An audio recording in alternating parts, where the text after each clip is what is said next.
Good afternoon, my YouTube viewers. It is Crystal here. I'm just here this afternoon because I wanted to let you know that I've had my 42nd bronze medal. I haven't got a silver medal yet, but I'm working on it. And my 42nd bronze medal is with Kaggle, and it's Playground Session Season 3, Session 24, and the title of this Jupyter notebook is Jack's Linear Regression. I thought something that was really sweet.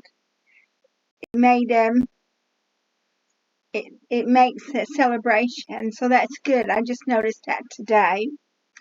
And what we'll do here is we will actually look at it. So here you can see here on my profile, you can see that I've got 42 bronze medals.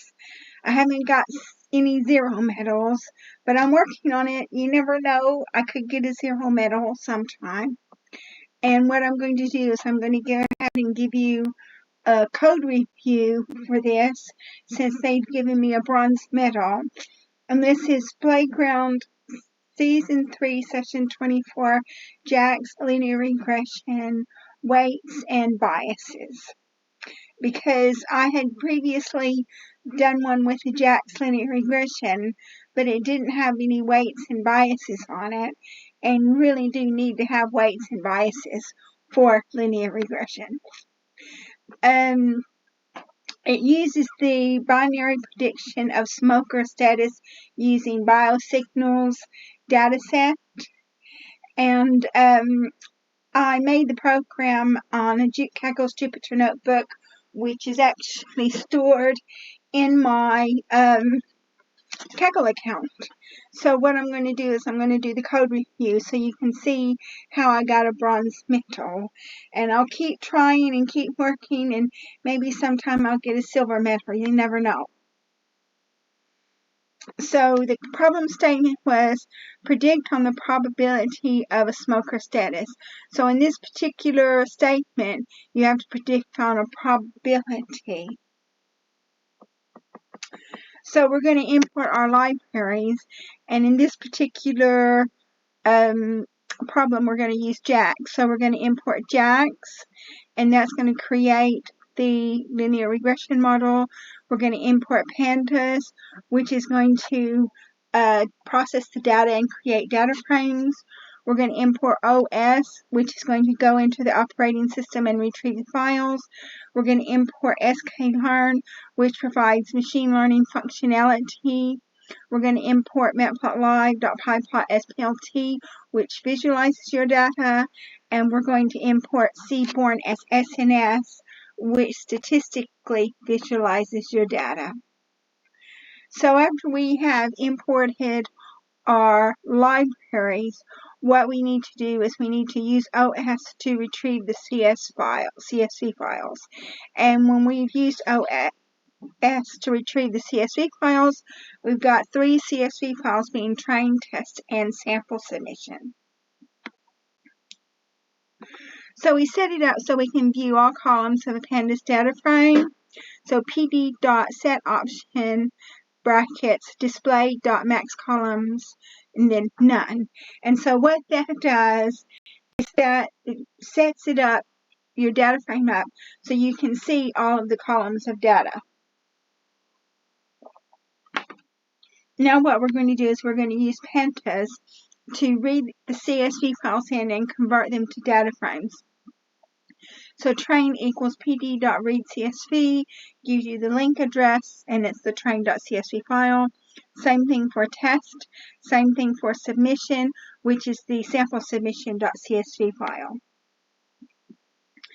Then we're going to look at the train file, and as you can see, we can see all 24 columns, the final column being whether they smoke or not. So this is a binary classification problem, but you're not predicting on a binary class. What you're predicting on is a probability, which is different. We check the train data frame, and you can see that they're all integers or floats, which is good, so we don't have anything to encode. We check to see if there's any null values. There's no null values, which is good, so we don't have anything to impute. We check test file. Test file has all of the columns that the train file has, except for the final column, which is smoking, because that's your target and that's what you're going to predict on. We check the info on the data frame, and you can see it's all either columns, it's all either integers or floats, so that's good. There's nothing to encode. You check for any null values. You don't have any null values, so that's good. That means there's nothing to impute. And then we check the submission file, which is the ID numbers of the test file, and it's 0.5, which indicates that you're predicting on a probability. We're going to remove the ID column. You don't need an ID column in Pandas, and the reason why is because Pandas automatically indexes each row of data. So we drop the ID column for both train and test, so you don't need that. So it's less for the algorithm to have to make predictions on. Then we're going to use Seaborn to analyze the target, and when we analyze the target, you see that you have more non-smokers than smokers, which is good. We're going to use Seaborn to create a heat map. So I created a heat map for this, even though I didn't remove any columns of data. And the reason why is because what I found out is when you remove columns of data, it doesn't actually improve your accuracy. In some cases, it decreases the accuracy. So I decided in this instance not to remove any highly correlated columns of data. But you can see that some of the columns of data are pretty highly correlated. Now we're going to define the target. Target equals train.pop smoking. So what the pop does is the pop pops out the smoking column and makes that the target. And then the rest of the data frame is going to be test. And you don't have to do anything because when you've got pop, that's just popped out the last column. So we're going to standardize the data, but since we're working with JAGs, we have to take our arrays and we have to convert them to JAGs arrays. So target equals jnp.asArray target, train equals jnp.asArray train, and test equals jnp.asArray test. And the thing about JAGs is the JAGs is written very similar to the NumPy API. It's not exactly the same. You do have to make some changes to it, but it is simpler. So you import jax.numpy as JNP, and then so that's very similar to NumPy. And now what we're going to do is we're going to standardize the train file. So mean tr equals train.mean, std.dev tr equals jnp.std train. Train equals train minus mean tr over std.dev tr. And then we do the same thing with test. And so we're standardizing our train and our test data frames. So you can see train is standardized and you can see test is standardized. And now what we do is we define our dependent and our independent variables. So y equals target, that's your dependent variable. X equals train, that's your independent variable. And x test equals test, and that's what we're going to be testing our data on. we're going to use sklearn to split the data set into training and validation sets. And we're going to be using the train test split function. Now we're going to have the regression model. This is made with JAX, so it's a class multiple linear regression. So it's got a function in it where that initializes all of your variables. You've got a function fit, and so that trains the data. And then you've got a function predict, and so what that does is that predicts on the data. And you have your, in a previous Jupyter notebook, I used linear regression without weights and biases, but I wanted to use weight and biases to see if that would improve my score. And let me just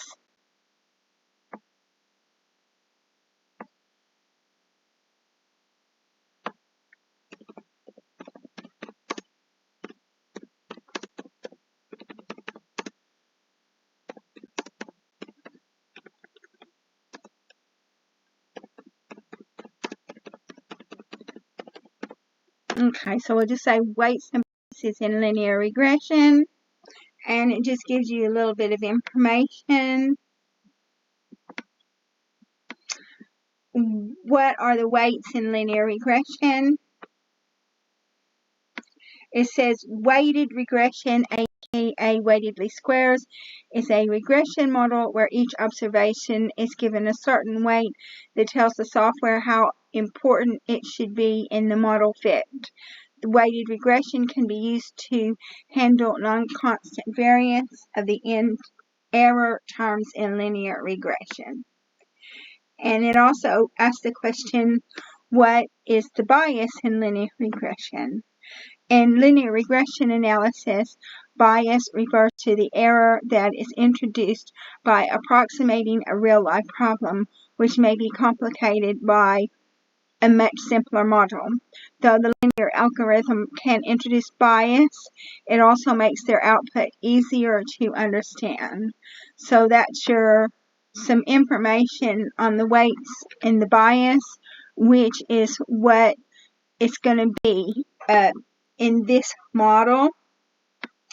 So you've got weights and biases that are set to none in the init function, and then in the fit function, what it does is it adjusts the weights and the biases. So it adjusts the weights and the biases to make a prediction. And then, or to train a model, I should say.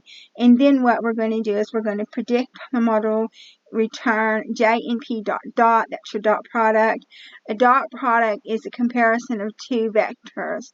So the two vectors that are being compared are x and weights plus bias. So that's your prediction. So now what we do is we say model equals multiple linear regression, model dot fit x, y. I think I made a mistake on that. Which that's a good reason why I'm doing this code review, because it should not have been XY, it should have been X train, Y train. So after I finish this code review, I'm going to edit it and make it X train, Y train, and see if that improves the score.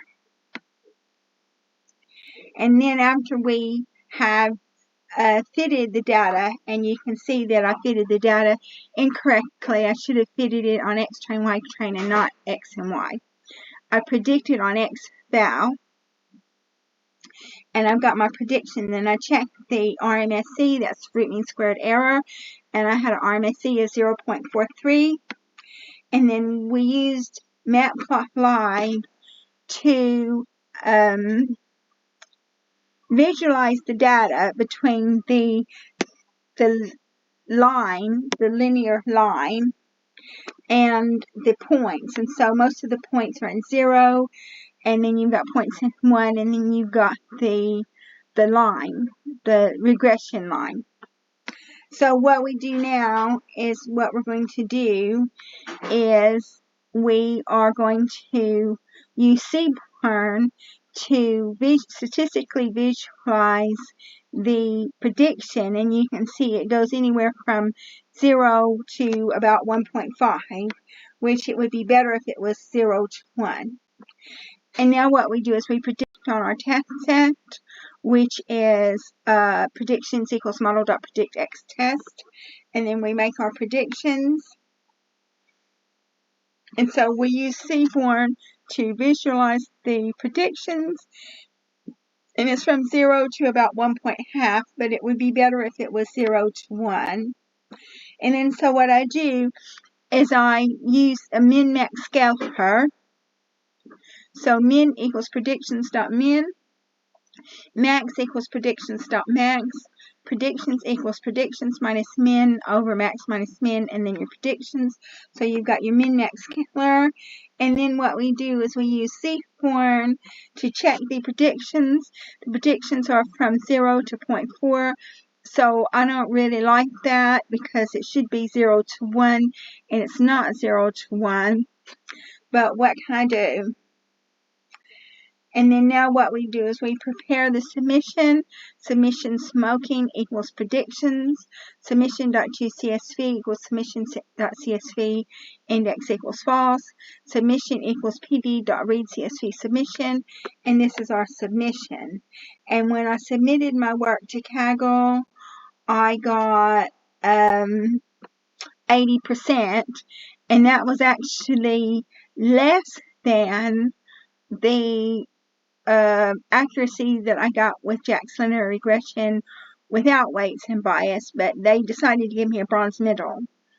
So what I'm going to do now, since we've got a little bit of time, I'm going to edit this and see if that improves my score, because my score was 80.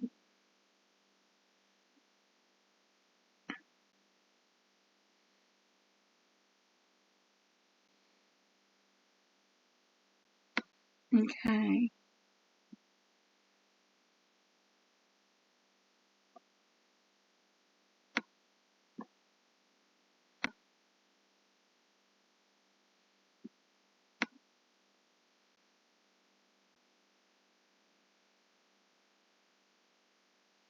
So it shouldn't have been X and Y, it should have been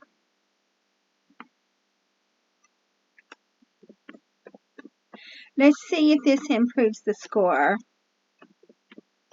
Let's see what happens when we got it right. Instead of X and Y, it should have been X train, Y train. And that's another reason why I like doing these code reviews, because when I do a code review, I can pick up a mistake that I may have made when I was writing the program.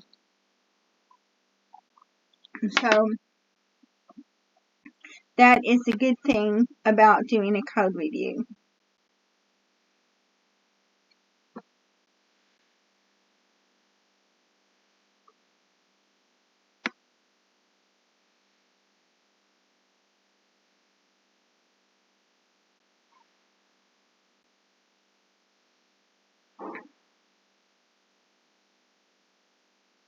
So it didn't make that much difference. It didn't make that much difference at all. I mean, ideally, what I'd like to do is not even do the min-max, but some of the values are below 0, and some of the values are above 0. Sorry, above 1. But when I do the min-max, it takes some of the values, well, being above 0, but all of the values are below 0.4. So that's not very good, in my opinion. But if I don't use the min-max, then it's going to go below the 0 and above 1. And since we're using jacks, all of the arrays in jacks are immutable, so we can't change it. And then what you have to do is you have to do a for loop, and then you have to say, well, if it's below 0, make it a 0. And if it's above 1, make it a 1. But then what happens is it takes a really long time to do it because for loops are really long. So it's a difficult, and you can't do filtering. You can't do filtering in jacks. So it's a hard call to make. It's a really hard call to make. So what I'm going to do is I'm going to save it. It's a hard call to make. I mean, you can try it without the min-max scaler, but then some of your values will be below 0, and some of your values will be above 1. And I guess I could do some more investigation, do like an alternative to a for loop, because for loops are very memory intensive and take a long time to do it. So let's see what we get here. We're going to open it in the viewer.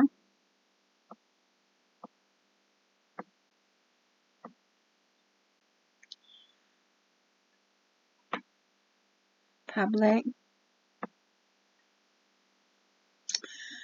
Let's give it a go, see what happens.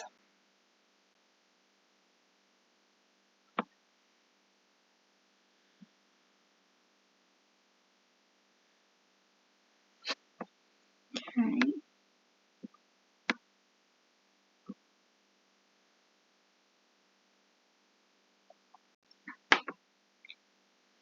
Oh, so 8192. So when I use the X train, Y train, it actually decreased my score. So it didn't improve the score, it decreased it. But they still gave me a bronze medal on the Jack's Linear Regression WB version 2. I think what I'm going to do is I'm going to see if there's an alternative to a for loop and try that. But I'm going to go ahead and conclude this code review because we covered the code review. I picked up a mistake, corrected the mistake, saved the Jupyter notebook, ran it, submitted my work, and after I corrected the mistake, my percentile was actually less. But that's the way it goes. And so after I complete this code review, what I'm going to do is I'm going to see if there's an alternative to a for loop, because the for loops take a really long time to work, which is why I didn't use them.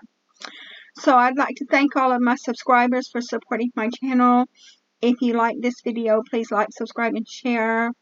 If you want to be notified whenever I make a new video, then please tap on the bell button next to the subscribe button. And thank you so much for watching my code review. I look forward to making more code reviews for you in the future.